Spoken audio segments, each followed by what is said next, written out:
Well, thank you.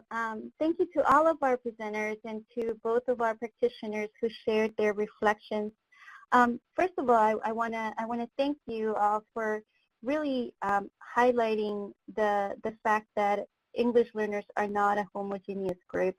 And I'm hoping that we can start with a first question regarding why does reclassification differ according to home language, and what can be done about it? What kinds of supports can schools and districts provide to address or to support the different needs of students?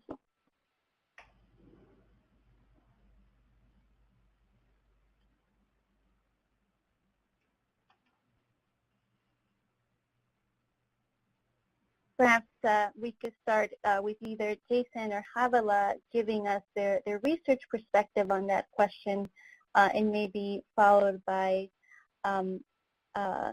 Elizabeth or Flory sharing with us maybe some of the work that they do in their districts to address this need. Sure, I'll start. This is Jason. I think, as people have pointed out, ELLs are not a monolithic whole. There is huge variation within them. And there are multiple ways of looking at how they're performing. One of the ways that we've done so is by disaggregating either by their current, former status, how long they've been reclassified, or how long they've been in the program, their home language, race, ethnicity, identifying students with interrupted formal education, and all of these have a huge impact. But what's more, in the research we can isolate them and look at the individual impact of these. But the real world doesn't work like that, right? That individual students are a collection of experiences, and that it's so hard for us to say, this is the impact of language, that Spanish speakers do perform this way. So, while we disaggregate and look at how Spanish speakers are performing, it's also worthwhile remembering that the experience of a third-generation Latino student in whether Washington or Texas is going to be remarkably different than a newcomer who's just come in ninth grade. So that these sort of ongoing questions about who are our students and what kind of specific supports can we do? I mean, how far can you go, individualizing support? Well, I guess you can just keep going forever and ever. But, the further you break it down and really look at your individual kids, I think the greater results you'll get. Yeah, and I'd just add that it might be beneficial to reflect on what data you collect on your English learners. There are some things that folks told us they were interested in and were important that we just didn't have enough good data on. For example, whether or not a student was born in the United States. And at the classroom level, you might be able to understand your own students' stories, but at a more macro level where we can make decisions about how to allocate resources and develop programs and hire staff, the quality of the information we have is really important.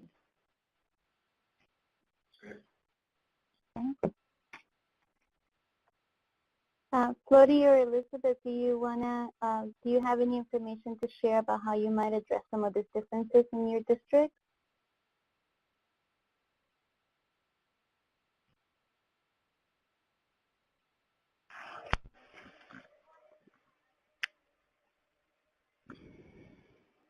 Okay.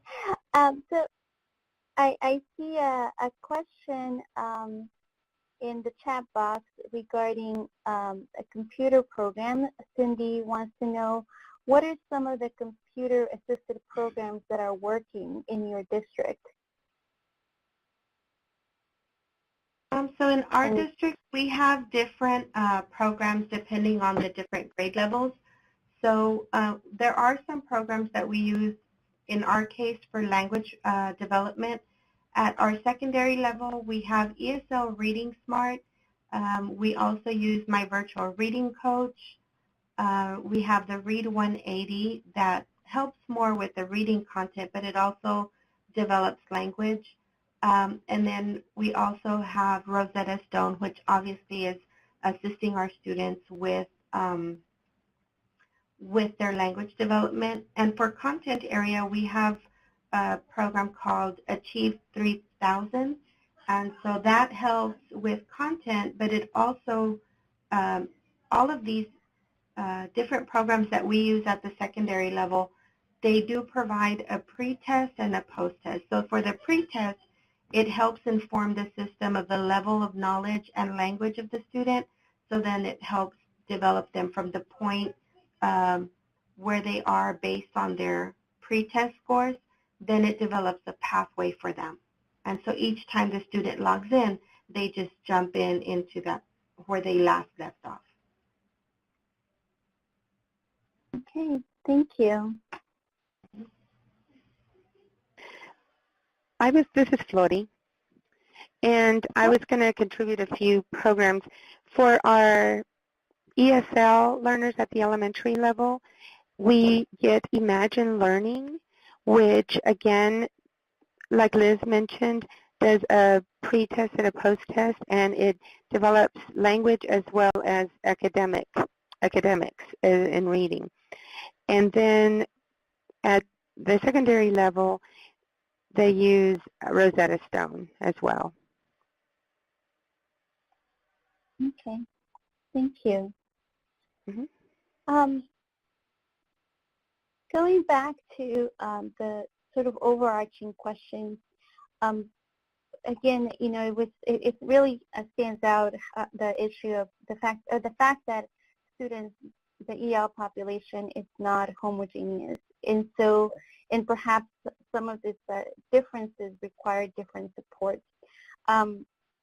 But what are some of the key characteristics that districts and schools should capture in their data in order to be able to best support English learners? One of the things that we work with, and we noted that in the study about our Spanish-speaking students tending to not do as well as the other language speakers in the ELs group. So one of the things that we work on with our ELs is checking where they are in terms of language proficiency early on. So initially, our state, each time we have a student who's new to the state, we do have to assess them. So what we use in our district is the pre-loss testing for our Spanish speakers, and we test them in both English and Spanish to see their proficiency level. And then we truly design an instructional plan that is based on their language of level proficiency. So that is something that we do. So at the end of each year, we also follow up with the state assessment, which is done only in English because it only measures their English growth. But we also continue to use the pre-loss or loss test to measure their annual growth in their native language, in this case in Spanish. So those are the tests that we follow. And one of the areas that we do need to improve on is that formative assessment of language proficiency throughout the year. So this coming year, I will be working with our principals to see how we can best facilitate the development of that formative assessment for language. Okay, and of course, we also, being in Texas as well, except we use a different test to test initially. We use the Woodcock-Munoz, and again, we provide it in English. If students are not fluent English speakers, then we go ahead and test in Spanish. And we also use the Woodcock-Munoz test with our opt-in Spanish learners so that we can assess their English language, because we want to make sure that they have a solid foundation in their first language. And then again, we use those incrementally, different points to test that language attainment, whether it's for our English learners or for our Spanish learners. And we also use screeners that are just used throughout the school but really help us to determine literacy proficiency, which is we use the iStation to test Spanish at 3rd grade. So we test the Spanish proficiency for both our English learners and our Spanish learners. And we also use, what else? We use other screeners such as DIBBLES, and then Texas also has something called Tejasle, and we use that to assess the Spanish language to make sure that we're on track academically and with the Spanish. And, we basically look at all of the data, and we too use AWARE in Eduphoria, which really helps with disaggregating the data and making sure that we're looking at, that we're really pinpointing exactly what those students need and where their deficiencies are and what strengths they have, and we can use to help them move forward. Okay. Okay, thank you. Thank you both for sharing that information. We only have a couple more minutes for question and answer, but I'm gonna ask a question from the chat box. Gordon Bell asked a question regarding the first study on the correlation between later reclassification and decreased likelihood of graduation. And the question is, did the study account for the time in school? For example, a high school student who arrived in grade 9 versus a high school student who arrived in grade 3. So I guess that question goes to Jason. Yeah, so I provided a download link for the particular report. It was out of CREST, and I believe it did. I believe they were looking at specific cohorts of kids, so entering in kindergarten and tracking them all the way through. But my recollection could be flawed, so I would highly recommend that everyone read it. It's a really interesting report. It's probably a little dated because I think it's 3 or 4 years old by now, maybe more. No, it's 6 years old. So definitely worth looking up and redoing, but yeah, thanks. Okay. Thank you. Thank you, Jason. So just a reminder to everyone, you can see it in the chat box. If you do need to leave a little early, please make sure to complete our survey. So we will appreciate your feedback on this event. So I have another quick follow-up question for the report. One of you talked about sorry.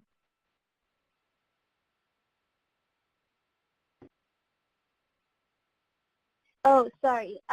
For the second study, you talked about the importance of support for language support in the advanced courses. And I'm just wondering, are there examples of places that have successfully done this, of providing that language support in some of the advanced coursework?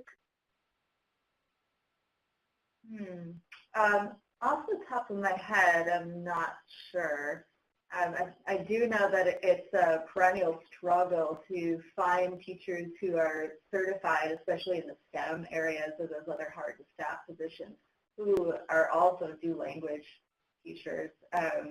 So it's a recruiting puzzle, but could also be resolved by finding resources to put an aide or a co-teacher in the classroom who can provide those supports, or even providing some professional development for the teachers who currently teach advanced courses to better adapt their instructional strategies for students whose first language is not English.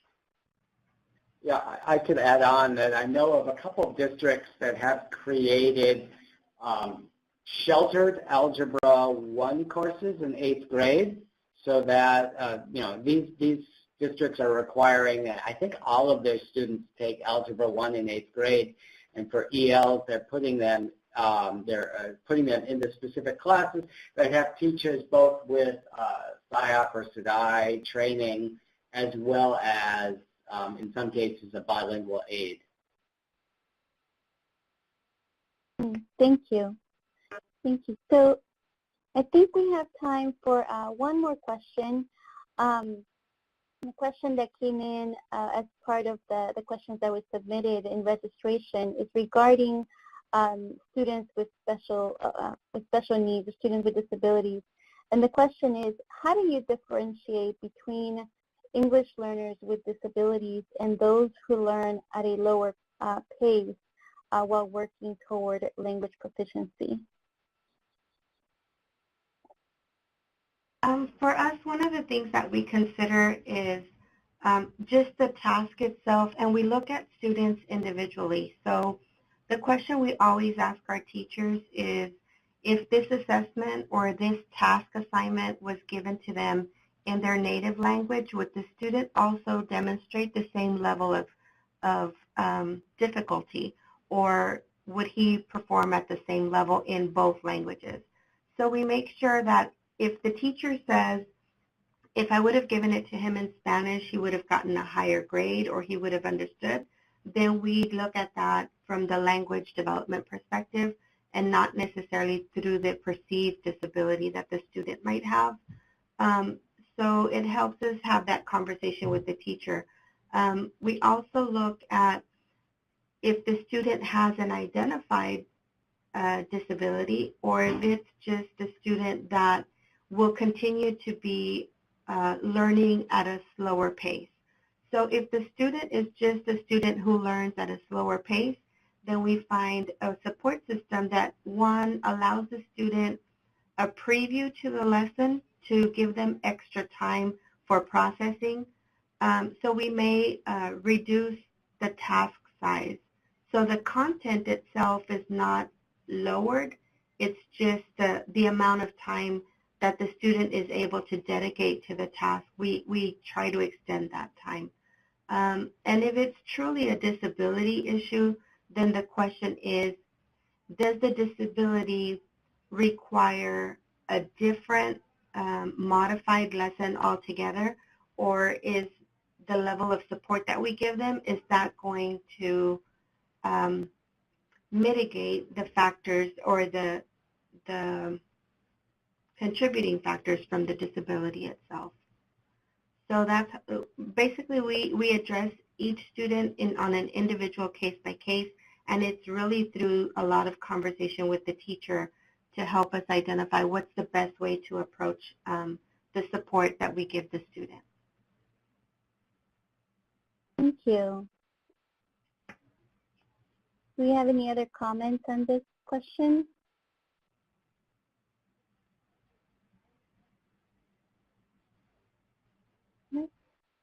Okay.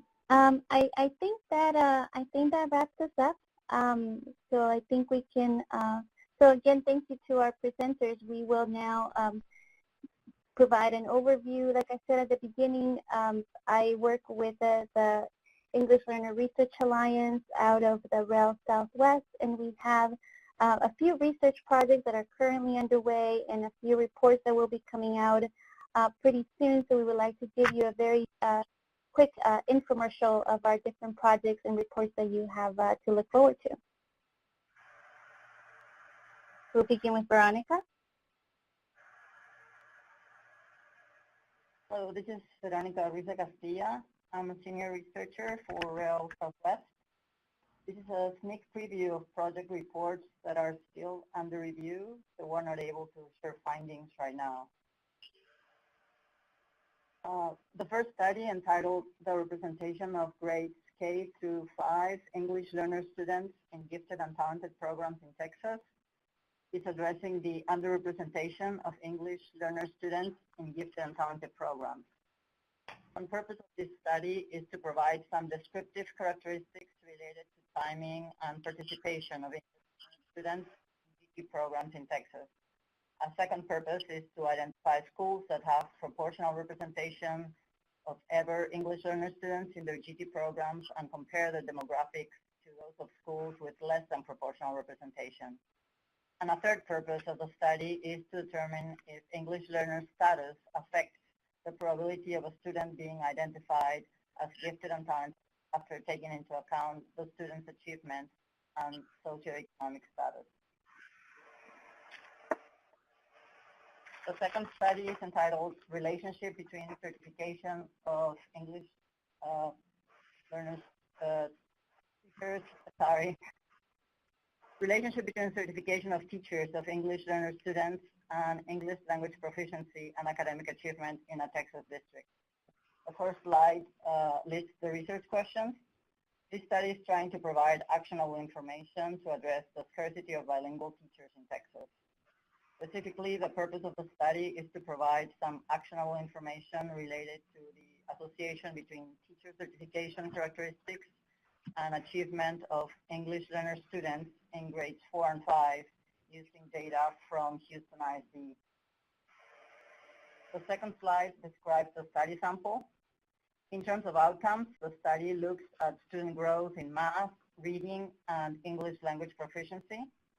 In terms of certification characteristics, the study looks at bilingual and ESL teaching certifications and differentiates among 4 certification routes: traditional, alternative, post-baccalaureate, and additional endorsement. Hi, this is Irene Maleta. I'm also a senior researcher from REL Southwest. And one other study that we are doing is looking at the time to proficiency for Hispanic English learners in Texas. And these are the group of students that are participating in EL programs in Texas. So we looked at the average time it takes these students to attain 3 outcomes: English proficiency and meeting state standards in reading and in math. And in addition, we also looked at how the likelihood of attaining each of these 3 outcomes are related to the student's initial English proficiency, their education experiences, such as the type of EL program they attended, whether it's bilingual or ESL, student demographic characteristics, and district composition, for example, the percentage of FRPL students. So we looked at a single cohort of grade 1 students, and we tracked these students over 8 years, and we used a method called survival analysis to model the relationship between the likelihood of attaining each of the 3 outcomes and the variables or factors that I just mentioned earlier. So the graph that you see here is just a hypothetical example of the types of findings that we will have in this report. So for example, here you see that females attain, for example, on average, the outcome earlier at the end of grade 4 than at the end of grade 6. So you will see more types of findings like this when the report comes out, hopefully before the end of the year. Thank you. And hello again. So I will introduce our final report that we are working on, our project that we are working on. It is called the Early Warning and Risk Prevention for English Learner Students in Texas. For this project, the REL Southwest provided technical assistance and the use of early warning systems to help identify English learner students at risk of falling behind academically or dropping out. The project assisted Alliance members in using data to identify risk indicators related to the performance of English learner students in Texas. Members received assistance on using those indicators to target EL students. You can see on the slide here the 3 districts that were part of this project. The project specifically aim to leverage current best practices and exact research to provide technical assistance to these 3 districts, and to help the 3 participating districts plan to establish early warning systems specific to English learners through the information and facilitation of communities of practice. As part of this work, the REL Southwest developed a 3-part video series that addresses the use of early warning systems to identify and support English learners at risk of falling behind or academically or of dropping out, and related webinars, one of which introduces the 5 core competencies of early warning systems. All of this work is available on the website provided in this link, and there will also be a summary of this work that will be coming out soon.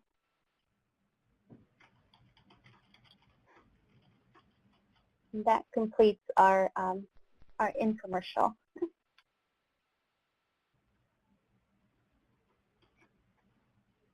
So I believe we're going to switch slides here. But while that is done, I just want to thank everyone for participating on this webinar. We hope that the information that we shared is helpful to you in your work and the support that you provide to English learners. Your feedback is important to us as we continue to try to facilitate this information sharing for you. And so please make sure you can take a few minutes to complete the survey.